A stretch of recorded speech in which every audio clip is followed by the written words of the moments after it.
Bom dia, gente, tudo bem? Como vocês estão? Estão felizes? Que bom! Então, se você tiver com a sua Bíblia aí, abre comigo o Evangelho de Mateus, capítulo 6. Hoje a gente vai ver do verso 19 até o verso 24. Amém?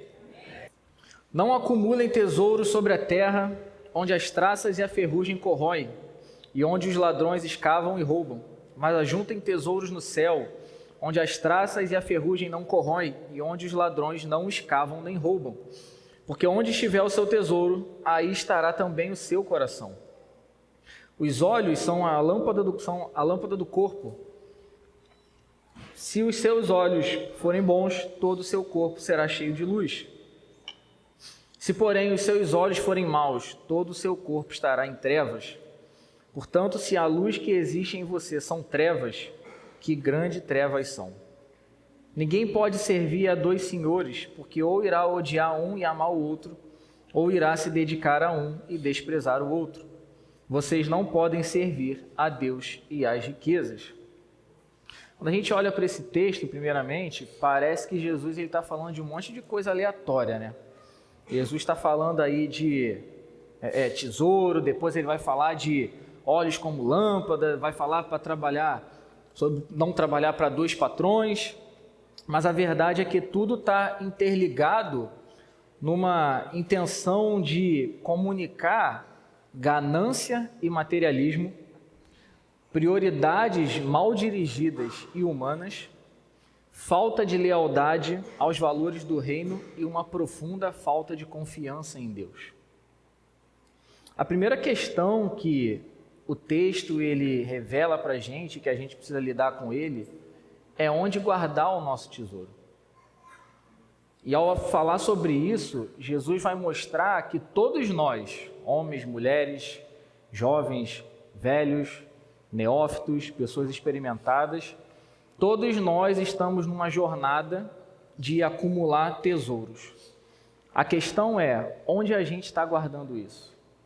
Onde está sendo o nosso banco, onde a gente está acumulando os nossos tesouros?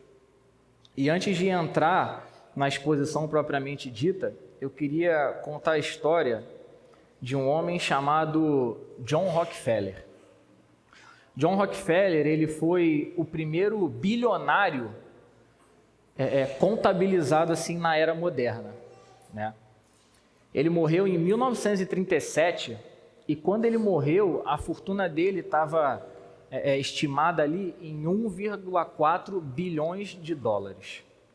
Se a gente convertesse esse valor de lá de 1937 para hoje, a fortuna dele seria mais ou menos de 330 bilhões de dólares. Para você ter uma noção, o homem mais rico do mundo na atualidade é o Elon Musk, dono de, entre muitas coisas, a Tesla e da SpaceX, e a fortuna dele está estimada em 420 bilhões de dólares. Então, se o Rockefeller morresse hoje, ele estaria ali pelo menos entre os 10 mais ricos do mundo. Mas ele morreu, o querido John morreu, foi embora. E no dia do enterro dele, tinha um curioso participando ali do enterro. E ele, de uma forma muito astuta, ele conseguiu se aproximar do contador da família. E aí ele chega naquele camarada, começa a puxar assunto, e aí do nada ele solta uma pergunta assim, mas me diz aí, meu amigo, quanto que ele deixou? Quanto que o velho John deixou da fortuna dele? Quanto que ficou para a família? E aí o contador, astuto e talvez tentando proteger os bens da família, ele vira para esse curioso e fala assim, ele deixou tudo. Tudo. Sabe o que isso revela para a gente? Que o cara pode ter 300 bilhões de dólares na conta. Mas quando ele morre, para a eternidade ele não vai levar nada. Ele não vai levar dinheiro, ele não vai levar carro, ele não vai levar casa, ele não vai levar roupa, não vai levar joias, não vai levar nada. Mas existe um depósito que a gente pode acumular, na qual a gente vai sacar lá na eternidade. e vai desfrutar dele eternamente. Só que, quando a gente olha para a ótica do mundo, o que é viável? O que é plausível? É justamente acumular isso. Dinheiro, carro, casa, bens, você viver uma vida legal, fazer viagens legais. Só que toda essa lógica, e por mais que essas coisas não sejam mais em si mesma, a lógica do mundo, ela é contrária à lógica do reino de Deus. E aí as pessoas vão vivendo uma vida de que elas acumulam, elas se tornam gananciosas, elas querem sempre mais, porque o acúmulo do mundo, ele é igual a uma droga. Você vai ali acumulando, você vai utilizando daquilo, só que chega um momento de que o que você tem não é mais suficiente. Você chega num momento em que a roupa de uma determinada marca não é suficiente, você precisa ir para uma marca melhor. Um determinado carro já não é suficiente, você precisa ter um carro melhor. Ter uma casa já não é suficiente, você precisa ter uma casa com piscina, com churrasqueira, com 4 quartos. Fazer uma viagem para a região dos lagos já não é suficiente, você precisa fazer uma viagem para o exterior, você precisa ir para Disney, você precisa ir para Dubai, porque a ganância do homem, ela vai gerando isso nele, deixa de ser suficiente, deixa de fazer sentido. E assim como um usuário de droga, que ele vai evoluindo na eficiência daquela substância que ele está usando, assim somos nós com as coisas que nós julgamos importantes.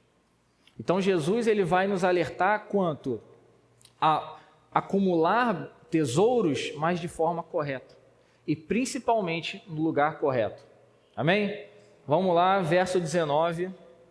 Jesus diz: não acumulem tesouros sobre a terra, onde as traças e a ferrugem corroem e onde os ladrões escavam e roubam. Como o tesouro terreno se perde, ele não importa. O que importa é que ele se perde. E quando Jesus fala que não acumulem ou parem de acumular, vamos ver o que Jesus não quis dizer, primeiramente. Jesus não quis dizer que é pecado ser rico. Jesus quer dizer que amar o dinheiro é um problema. Amar o dinheiro, amar os bens é um problema, é um pecado. Paulo vai dizer em 1 Timóteo 6,10 que o amor ao dinheiro e não o dinheiro é a raiz de todos os males. Segundo ponto que Jesus não está dizendo, que ele é contra a previdência. A gente pode ver no mundo natural que as formigas trabalham no verão para não ter que trabalhar no inverno. A gente vai saber e vai entender que responsabilidade faz parte do reino de Deus, né? Precisamos ser responsáveis. O terceiro ponto que Jesus não está dizendo é que você não pode desfrutar do fruto do seu trabalho honesto. Você pode desfrutar do seu trabalho se ele for honesto, se ele for digno. John Stott, falando sobre esse versículo, vai dizer que ele não proíbe ser previdente, fazer uma provisão sensata para o futuro, mas vai proibir você ser ganancioso, como os avarentos que acumulam bens e materialistas que sempre querem mais. Então, Jesus está alertando os seus ouvintes sobre um erro comum: colocar a confiança nas riquezas terrenas. E isso é um grande perigo. Um grande perigo porque, como o texto vai dizer, as riquezas terrenas, elas são temporárias e vulneráveis. Vê o que ele diz aí, ó: as traças e a ferrugem corroem, os ladrões, eles escavam e roubam. Na época de Jesus, você ter mais de 2 roupas, ou você ter uma roupa de uma qualidade muito boa, já era considerado uma riqueza. Você já poderia ser considerado uma pessoa de uma condição aquisitiva boa se você tivesse mais de 2 peças de roupa ou se você tivesse uma roupa de qualidade. Mas qual o problema disso? É que a traça, ela pode corroer.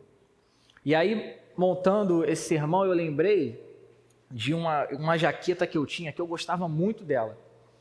Só que eu não tinha dinheiro para comprar, porque ela era uma jaqueta cara. E aí um dia eu passei em frente da loja e estava uma mega promoção. E eu falei, opa, agora dá para comprar. E aí eu fui lá e comprei. Cara, e como eu gostava daquela jaqueta. Ela era muito boa. Sabe aquela roupa de estimação que a gente tem, que sempre que você pode, você vai usar? Principalmente no frio, né? Porque Rio de Janeiro é complicado, né? Às vezes você passa um ano inteiro sem inverno e você não consegue usar um bendito casaco. Mas sempre que eu podia, eu usava aquela jaqueta. Eu gostava muito dela. E aí um determinado dia tinha uma festa, estava frio e eu falei o quê? Vou usar a jaqueta. Eu abri o guarda-roupa que eu peguei, as costas da jaqueta estava completamente mofada. O curioso é que nem a roupa da esquerda, nem a roupa da direita estava, só a jaqueta. E aí eu tive que, não dava nem tipo assim, para fazer um remendo, uma costura, não dava nem para doar, não dava para fazer nada, só pude pegar e jogar no lixo. Foi embora a jaqueta que eu tanto gostava. E Jesus está falando isso. Às vezes a gente acumula essas coisas e aí uma simples traça vem e corrói a nossa roupa. E acaba ali com o nosso bem. E às vezes a gente passa na rua e vê um carro velho e fala assim, meu Deus, como é que uma pessoa consegue andar com um carro daquele? Se ela atropelar uma pessoa, se a pessoa não morrer pelo atropelamento, ela morre de tétano, porque o carro já está todo enferrujado, já está caindo aos pedaços. Mas já parou para pensar que em algum ano aquele carro foi um carro zero? Pega um carrinho aí, não sei, vamos ver, um carro de 1980. Aí você olha assim e fala, poxa, esse carro aí, caramba, está muito antigo. Mas em 1980 ele foi o carro do ano.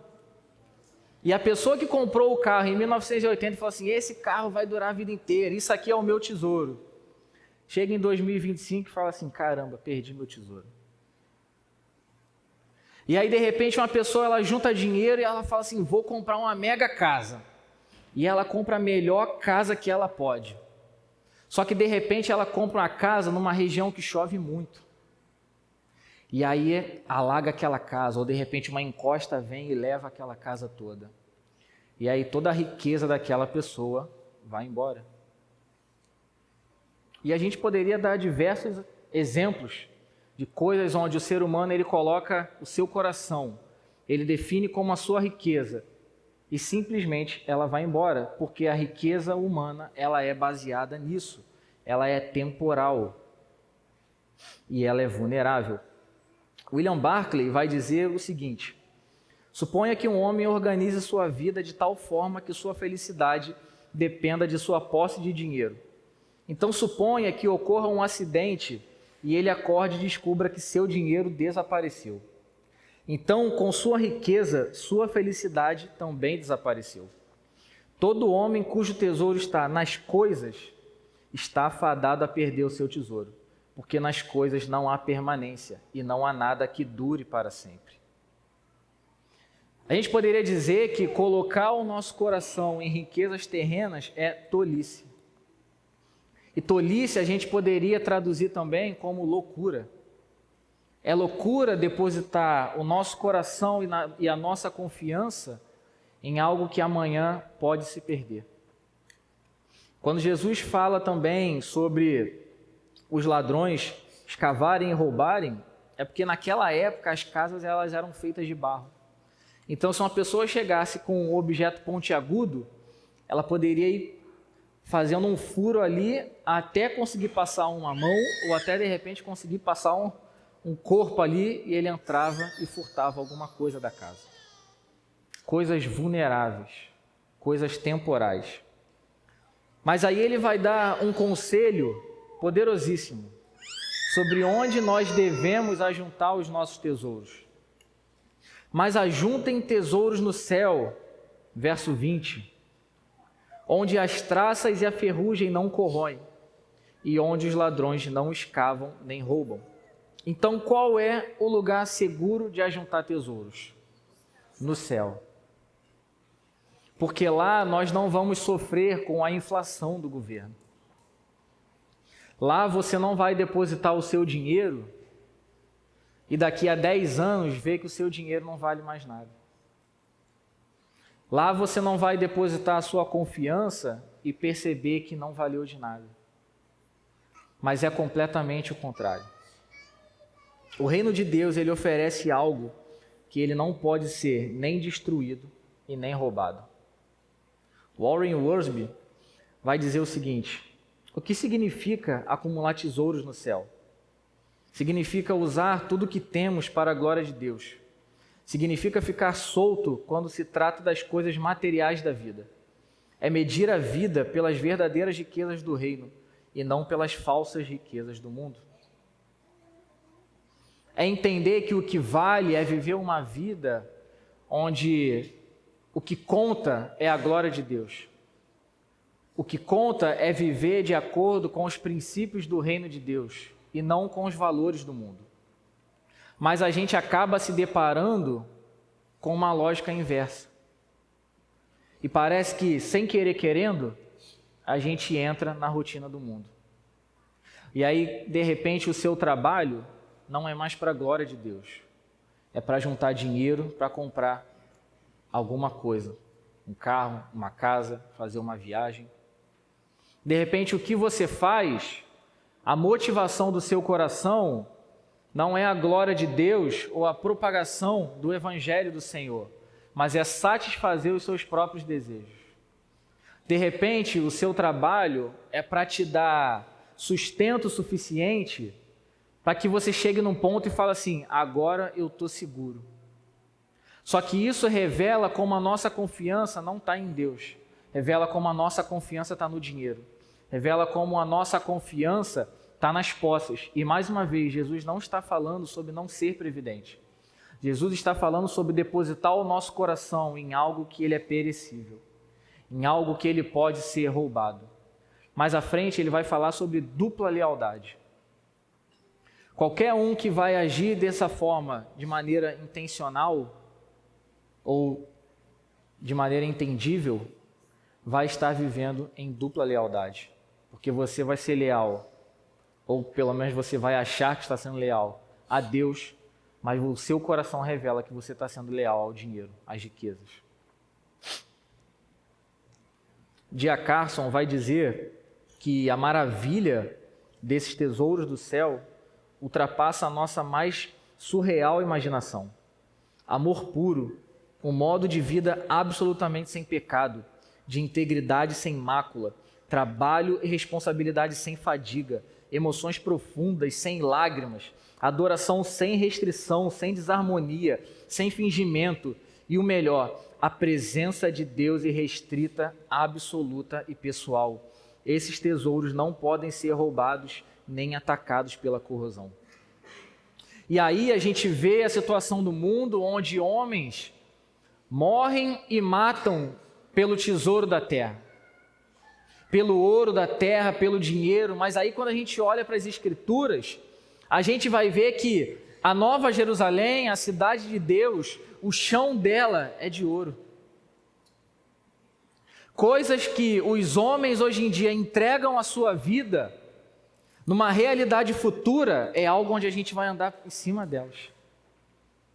A gente entrega a nossa vida ao enriquecimento, a gente entrega a nossa vida ao desejo de reconhecimento, a gente entrega a nossa vida a tudo que não é ajuntar um tesouro no céu, e na eternidade nada disso vai ser considerado, nada disso vai valer, porque o maior tesouro que a gente pode ajuntar é comunhão com o Senhor. E vai chegar um dia onde Ele vai retribuir tudo aquilo que a gente ajuntou nesse tempo nos céus. E nós vamos desfrutar de trabalho sem cansaço.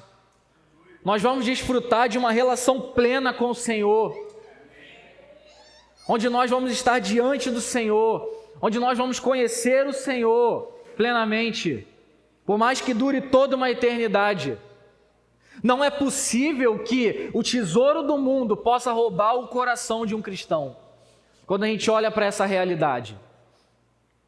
Por isso que o texto, quando ele pergunta para a gente de forma implícita, onde está o nosso coração, precisa mexer com a gente.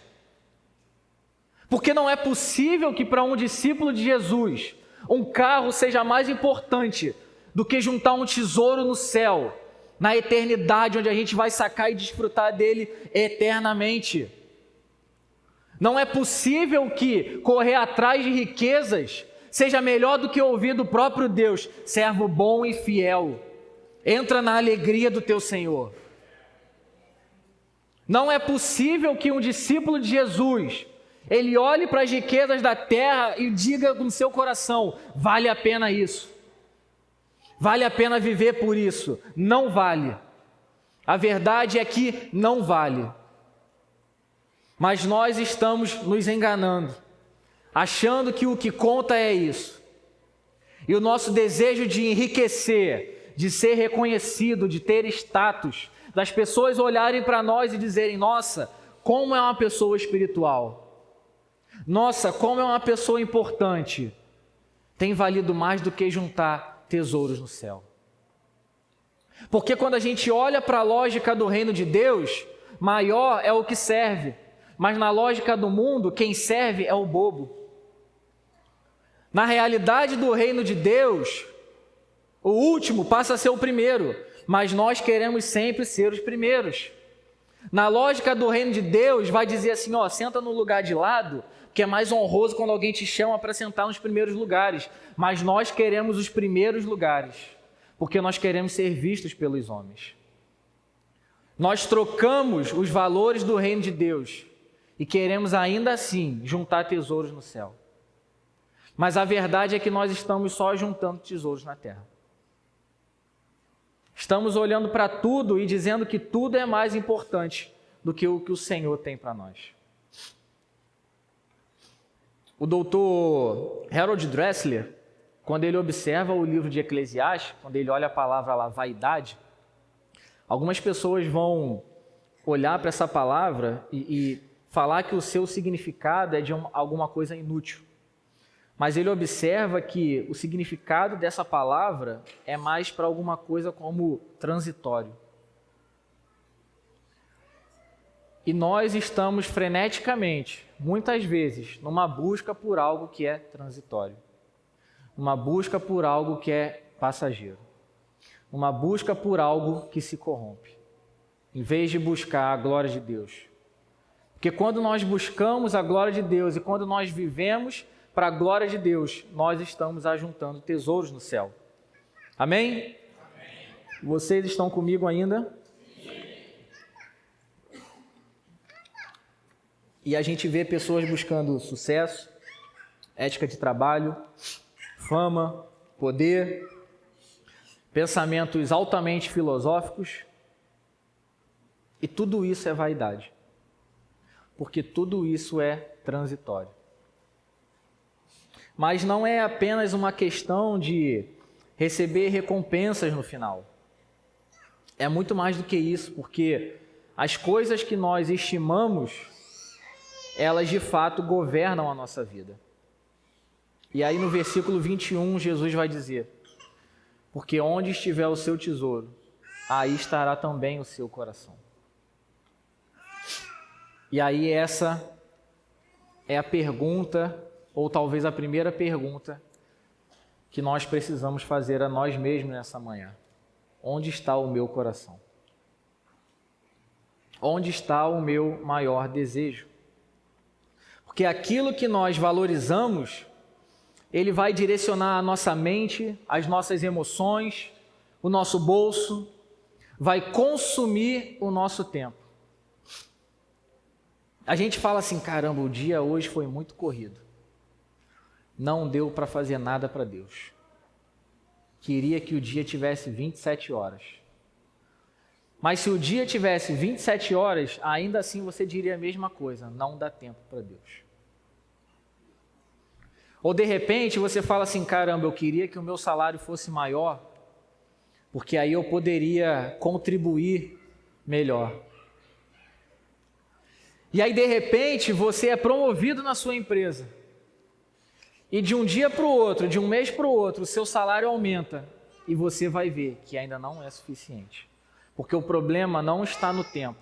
O problema não está no seu salário. O problema está no seu coração. Onde você coloca as suas prioridades? Quais são as suas prioridades? E aí esse é um momento que você para e pergunta isso para você mesmo. Onde estão as minhas prioridades? É o reino de Deus? Ou é a minha satisfação? E irmãos, não se engane, nós somos altamente egoístas. Se nós não formos tratados pelo Senhor, o egoísmo, a ganância, o materialismo, eles consomem a nossa vida. Porque quando a gente chega e fala assim, vamos agora ofertar, vamos contribuir, vamos investir na vida de irmãos, a gente sempre vai olhar para esse dinheiro depositado como perda. Caramba, estou perdendo R$50, R$100, R$200, R$1.000. Porque quando a gente oferta, parece que automaticamente a gente é levado assim. Se eu ofertar R$50, caramba, são quase 2 Big Macs a menos que eu deixo de comer no mês.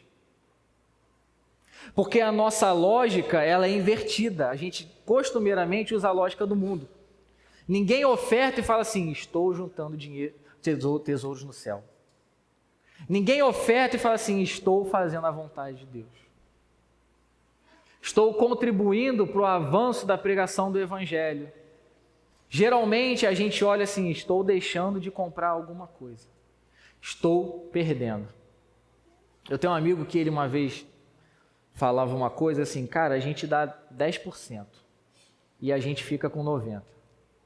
Só que quando a gente olha, na verdade, os 10% é o que a gente tem mesmo, porque 90% eu vou pagar Light, eu vou pagar SEDAI, eu vou pagar cartão de crédito, eu vou pagar IPTU, eu vou pagar IPVA, eu vou pagar seguro, eu vou pagar escola, eu vou pagar um monte de coisa.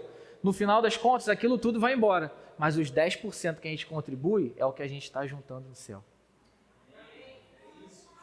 Pode não ser, de repente, 100% teologicamente correto. Mas o que a gente está investindo ali revela onde está o nosso coração.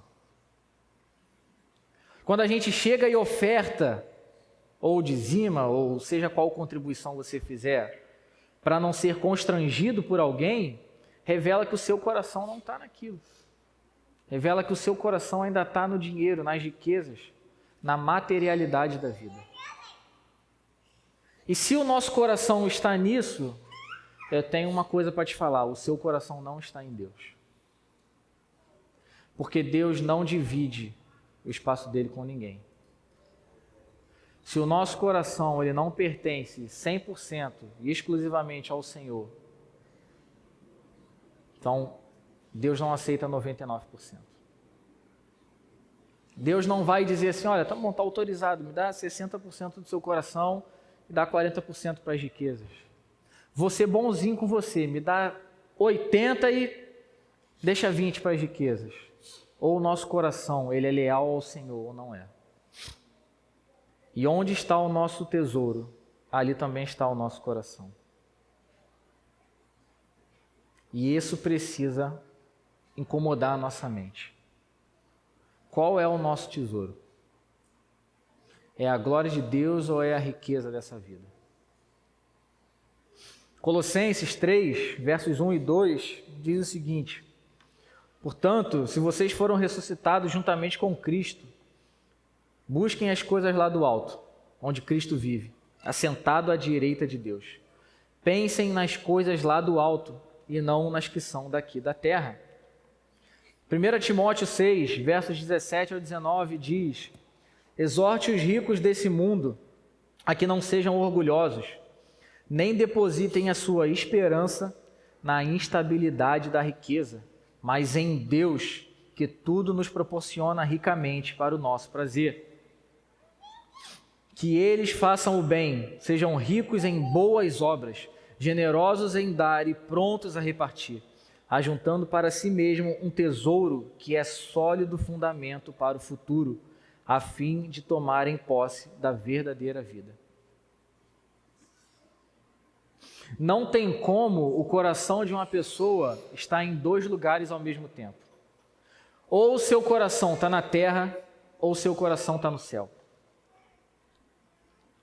E aí eu te faço a pergunta: o que o seu coração deseja mais do que tudo?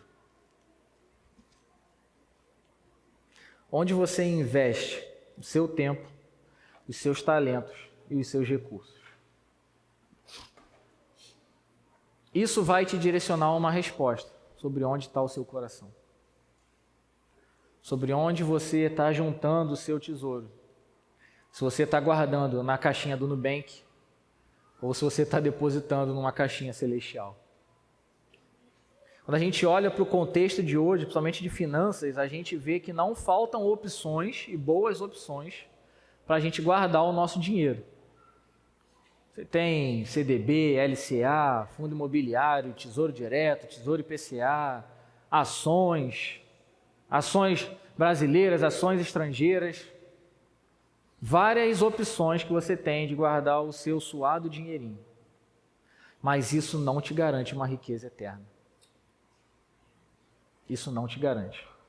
Se você olhar para o plano real, desde quando o real ele foi instituído, em 1994, se eu não me engano, R$100 daquela época valem aproximadamente R$17 hoje.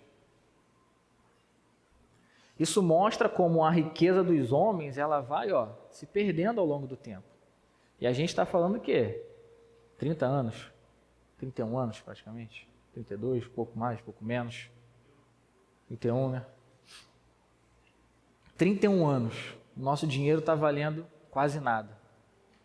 Imagina alguém que no início do plano real falou assim, vou botar toda a minha fortuna aqui, porque daqui a 30 anos eu vou estar multimilionário. E aí 30 anos depois ela percebe que o salário dela está valendo, que o dinheiro dela está valendo 80% menos.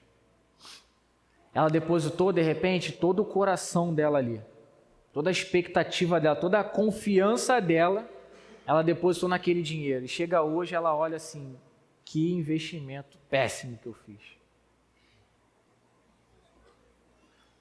E vai ser a mesma coisa com muitas pessoas que um dia vão estar diante de Deus e falar assim, cadê tudo aquilo que eu investi? Cadê todas as minhas riquezas? E não vai valer de nada. Porque quando a gente morre, a gente vai igual o velho Rockefeller do início da exposição, lembra? O que ele levou?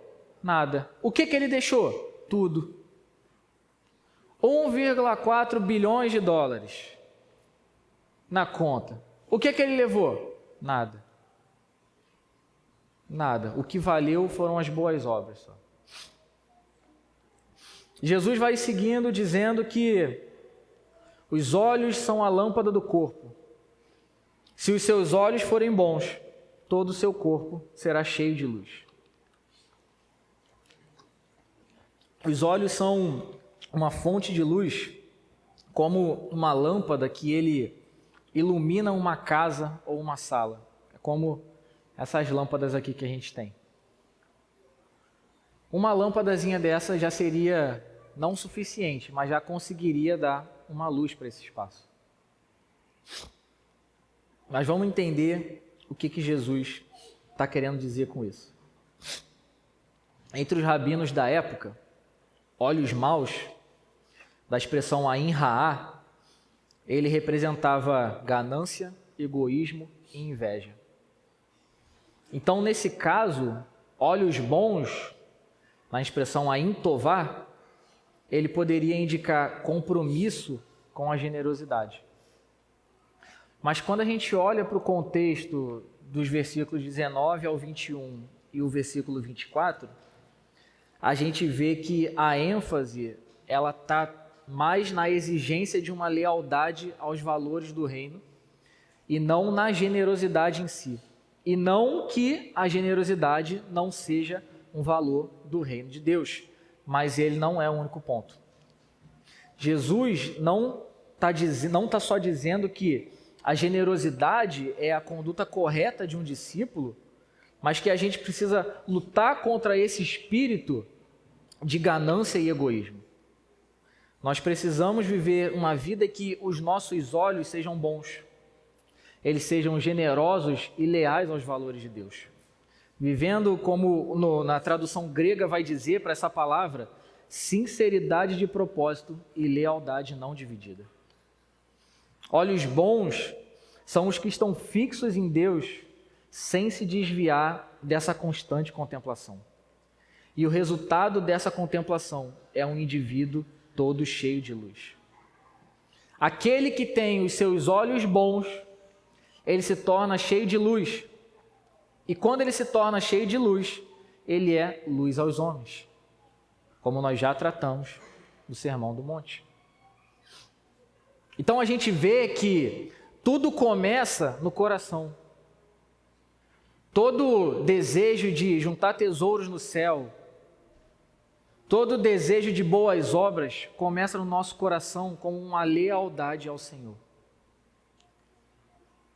Mas no verso 23, Jesus vai falar: se porém os seus olhos forem maus, todo o seu corpo está em trevas. Portanto, se a luz que existe em vocês são trevas, que grandes trevas serão. Isso quer dizer que se a nossa visão ela for corrompida por cobiça, nós ficamos espiritualmente cegos. Jesus vai dizer que se a luz que existe em alguém são trevas, que grandes trevas são. Mas como que luz são trevas? Alguém explica? Como que luz são trevas? Jesus fala sobre um engano de pessoas que acham que estão com os olhos bons, de pessoas que acham que são luz. Pessoas que nos seus olhos, ou a gente poderia até traduzir para coração, são gananciosos e são desejosos pelas riquezas da terra, que não são leais ao Senhor, que se enganam achando que estão em luz e que são luz e que estão sendo conduzidos num caminho de luz, estão se enganando e na verdade estão em trevas. E para essas pessoas Jesus fala que grandes trevas são. Pessoas que estão vivendo no engano, no auto-engano, né? Lembra da hipocrisia? Que a gente falou que tem o hipócrita que engana o outro, tem o hipócrita que se engana e tem o hipócrita que engana o outro e ao mesmo tempo ele se engana. Pessoas que estão vivendo nesse tipo de engano, elas estão achando que são luz, elas estão basicamente cauterizando a sua mente e tentando se convencer de que o que elas estão fazendo é para a glória de Deus, mas na verdade não é. É para o seu próprio crescimento e enriquecimento. Jesus está falando, se os seus olhos forem maus, se a luz que existe em você são trevas, que densas trevas são. Misericórdia. Jesus do céu. Mais uma vez citando o D.A. Carson, ele diz que o homem que divide seu interesse e tenta focar tanto em Deus como nas posses, não tem visão clara e ele vive sem orientação clara. Sem orientação e sem uma direção clara. Porque o que norteia a vida dessa pessoa é o seu próprio senso de enriquecimento e não a glória de Deus. Pessoas cujas trevas são mais densas é justamente aquela que acredita que as trevas são luz. E aí existe um alerta para nós.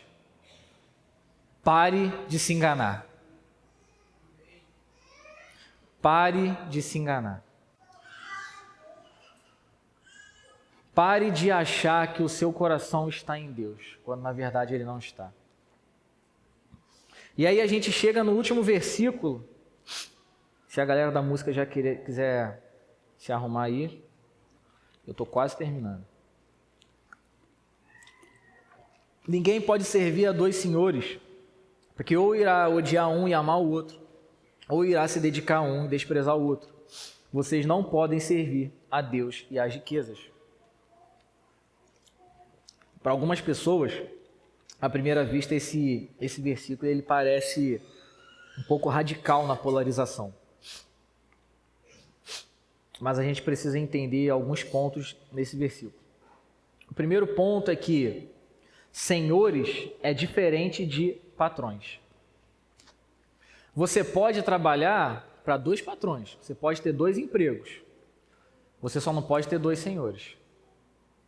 E quando Jesus está falando sobre senhores, a expressão que ele usa está mais valendo para senhores de escravos.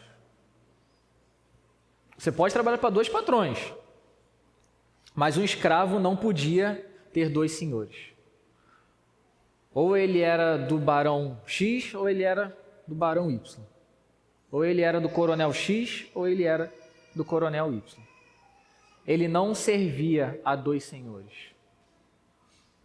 E é isso que Jesus está falando. Ninguém, olha o que ele está falando, ninguém pode servir a dois senhores. Porque você certamente vai se dedicar a um mais do que o outro. Você vai entregar a sua lealdade em porções maiores a um do que ao outro. Você vai desprezar um deles, porque você vai se dedicar mais ao outro. O segundo ponto é que Jesus não está falando aqui que não está defendendo ódio. Amor e ódio, eles são expressões idiomáticas. Jesus está falando que o amor mais profundo e a principal lealdade que uma pessoa deve ter, ou lealdade exclusiva, é ao Senhor, e não às riquezas. Não é possível ter lealdade dividida, porque em momentos de crise, em momentos de dificuldade, a gente sempre vai ter uma preferência. E são as crises que elas revelam a quem nós preferimos servir. Se você já enfrentou uma crise financeira, acredito que esse foi um bom teste de lealdade, para ver se o seu coração está no Senhor ou nas riquezas. Geralmente, quando esse momento de aperto financeiro vem, ele deixa isso bem claro, a quem o coração de uma pessoa pertence. Se ele vai confiar na provisão de Deus, e eu não estou falando de você não trabalhar e ficar na sua casa à toa esperando que alguém bata na sua porta e te entregue uma cesta básica e um cheque com R$500. Não estou falando isso. O que eu estou falando é onde está a nossa confiança? Num Deus que provê e sustenta os seus filhos ou na força do nosso braço de conquistar um dinheiro lá fora? Quando Jesus fala sobre riquezas, a palavra que ele usa é mamon. E mamon a gente pode traduzir justamente por riqueza, mas por propriedade. E a raiz dessa palavra, ela significa aquilo em que a pessoa deposita confiança. Você não pode confiar na riqueza e em Deus ao mesmo tempo. Ou você confia em mamon, ou você confia em Deus. E confiar em mamon é um caminho de idolatria. E os idólatras não herdarão o reino de Deus. Talvez a gente olhe para esse texto e passe batido. Ah, isso aqui não serve para mim. Mas olha como o nosso coração muitas vezes está preso a mamon. Quando a gente olha para uma situação difícil na nossa vida, para que a gente corre? Para o dinheiro ou para Deus? Eu não sei vocês, mas se Deus vai botar ouro no chão para a gente andar, eu acho que Ele pode suprir a nossa necessidade agora. Se a gente coloca as nossas deficiências emocionais em alguma coisa, num relacionamento, num pet, numa riqueza, numa conquista, mas não em Deus, tem alguma coisa errada. Onde nós estamos depositando a nossa confiança? Onde está o nosso coração? Ele confia na provisão do Senhor ou confia na força do nosso braço?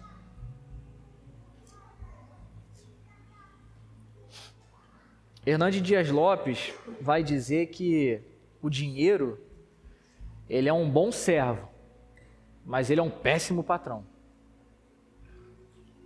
Porque toda vez que você tentar sair dele, ele vai te puxar de volta. Mamon, ele é um senhor resistente. E ele é um senhor mau. porque Ele não dá a vida dele por você. Mas Deus deu. Deus entrega o seu próprio Filho para ter um povo exclusivamente seu. Mas nós olhamos para a cruz e negligenciamos o valor que existe nela. Porque é melhor ter dinheiro no bolso do que ter o coração no Senhor. É melhor eu conseguir ir no mercado e comprar tudo que eu quero do que eu ter que confiar na provisão do Senhor e passar aperto. Isso mostra como a nossa lealdade não está no Senhor. Isso mostra como o nosso coração ele está em qualquer outro lugar, menos em Deus. Menos em Deus. E como nós cantamos aqui, nós somos miseráveis e nós precisamos de Deus. Porque existe um vazio no coração de cada homem e de cada mulher que o dinheiro não preenche. Existe um vazio no coração de todo ser humano, de que se o Elon Musk vier aqui e entregar todo o dinheiro dele, não preenche esse vazio. Só quem preenche esse vazio é Deus.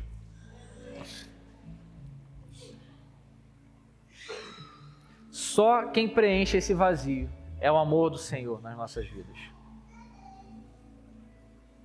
Então, qual a nossa postura diante de um texto desse? Eu te respondo uma coisa, não é passividade. Não é passividade. É identificar onde está o nosso coração e a quem pertence a nossa lealdade. E se a riqueza é onde está a nossa lealdade, existe uma resposta para nós essa manhã. Se arrependa. Se dobre diante do Senhor. Se arrependa dos seus atos maus. Se arrependa da sua idolatria. Se arrependa de amar mais o dinheiro do que a Deus. Se arrependa de depositar a sua confiança no seu salário, no seu emprego. E deposite a sua confiança aos pés de Jesus. Deposite o seu coração e a sua lealdade diante da cruz de Cristo. Mamon pode ser um senhor severo, mas Cristo nos comprou na cruz. Ele comprou um povo para ser exclusivamente seu. Para ser exclusivamente seu. Mais uma vez eu digo, não existe lealdade dividida. Ou o nosso coração pertence a Deus, ou não pertence ao Senhor. E eu quero terminar te confrontando com essa pergunta. Onde está o seu coração? Em Deus ou ele está com Mamon? Onde anda o nosso coração? Eu falei, o coração de uma pessoa não pode estar em dois lugares ao mesmo tempo. Ou ele está no céu, ou ele está na terra. Ou o nosso coração está com as riquezas ou está com Deus. E a minha oração essa manhã é que o Espírito Santo caia sobre nós com poder e gere arrependimento nos nossos corações, gere transformação na nossa mente.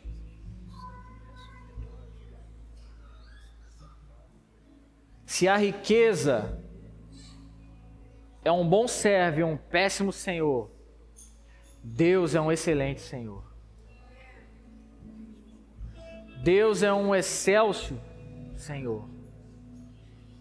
Porque não é por meio do dinheiro que nós temos vida, mas é por meio de Cristo que nós temos vida.